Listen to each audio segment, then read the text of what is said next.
ഇതുകൊണ്ടാകെ വിഷമത്തിലാണ്. അവൻ്റെ ആലിച്ചേട്ടനെ കാണാനില്ല എത്രേ. എന്താ നോക്കുന്നേ? എന്താ പറ്റിയേ? എന്താ ഇതൂട്ടാ?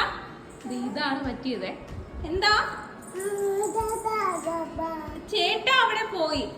എടാ ചേട്ടാ, നീ എന്തിനാണ് അവിടെ പോയിരിക്കുന്നേ? ചേട്ടാ വാ ചേട്ടാ. ആ ചേട്ടാ കൊച്ചു വിളിക്കുന്നുണ്ടല്ലേ ചേട്ടാ, വാടാ. ചേട്ടൻ വരുന്നില്ലേ മോനെ? ചേട്ടൻ പറഞ്ഞാ കേൾക്കാറില്ല. ചേട്ടന്റെ സ്വഭാവം അതാ.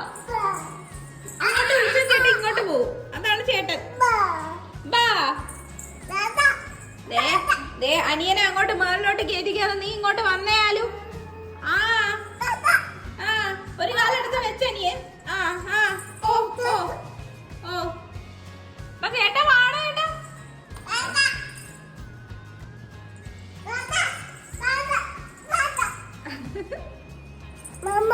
എന്തോ വന്നില്ലേ ചേട്ടാ? വന്നില്ലേ? ഡാഡയോട് പോയി പറഞ്ഞാലോ നമുക്ക് പരാതി. ആ ഡാഡാ ചേച്ചിയോട് പറയാം നമുക്ക്. ആ ആ ഇറങ്ങുമോ? ആ ആ പറയാൻ വരികയാണ് കേട്ടോ. ചേട്ടാ വന്നില്ലേ? ഇസു ചേച്ചിയോട് പറ, ചേച്ചി ചിലപ്പോ ഇറക്കും. ചേച്ചി ചേച്ചി നീ ഉത്തരവാദിത്തമില്ല.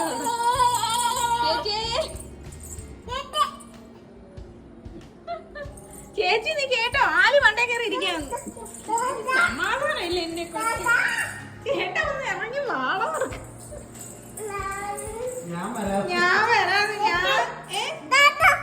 ചേച്ചിയെ കൂടെ വിളി. നിന്റെ കൂടെ കൂട്ടിന് ചേച്ചിയെ വിളിക്കുന്നില്ലേ കൂട്ടിന്? ആ ഓ ഇനി വിളിക്കാൻ ഇറങ്ങി. ചേച്ചി ചേച്ചി ഇവിടെ ചേച്ചി അവിടെ പോയി ഹായ് പോയിക്കൊണ്ടിരിക്കുകയാണോ? അവിടെ അത്ര ഉറുമ്പാ. ചേച്ചിയെ വിളിക്കാൻ പോവാ. എടാ മറന്നുപോയാ? നീ എന്തിനാണ് ഇപ്പൊ ഇറങ്ങിയത്? ചേച്ചി ചേച്ചി ചേച്ചി എന്റെ ഇടയിൽ കാര്യം മറന്നുപോയി കേട്ടോ. അവിടെ പുതിയ പരിപാടികൾ കിട്ടി. ചേട്ടൻ ഇപ്പോഴും അവിടെ തന്നെ ഉണ്ടേ. ഡാഡാ അത് കയ്യിലൊരു സാധനം ഉണ്ട്. ഡാഡാ അന്നേരെ നമ്മുടെ വിഷയത്തിൽ നിന്ന് വ്യതിചലിച്ചു പോയി. നമ്മള് കിട്ടിയതും കൊണ്ട് ഇങ്ങ് വന്നു.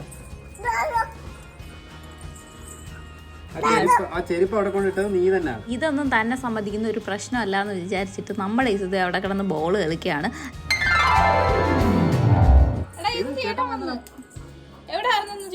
ഏട്ടൻ വന്നപ്പോൾ ഏതു കലിപ്പിലാണ് ചേച്ചിയെ കൊണ്ട് ആലിക്കിട്ട് 4 കൊടുക്കാൻ നോക്കുന്നുണ്ട്. നടക്കുന്നില്ല എന്ന് കണ്ടപ്പോൾ അവൻ്റെ പാട്ടിന് കളിക്കാനും പോയിട്ടുണ്ട്.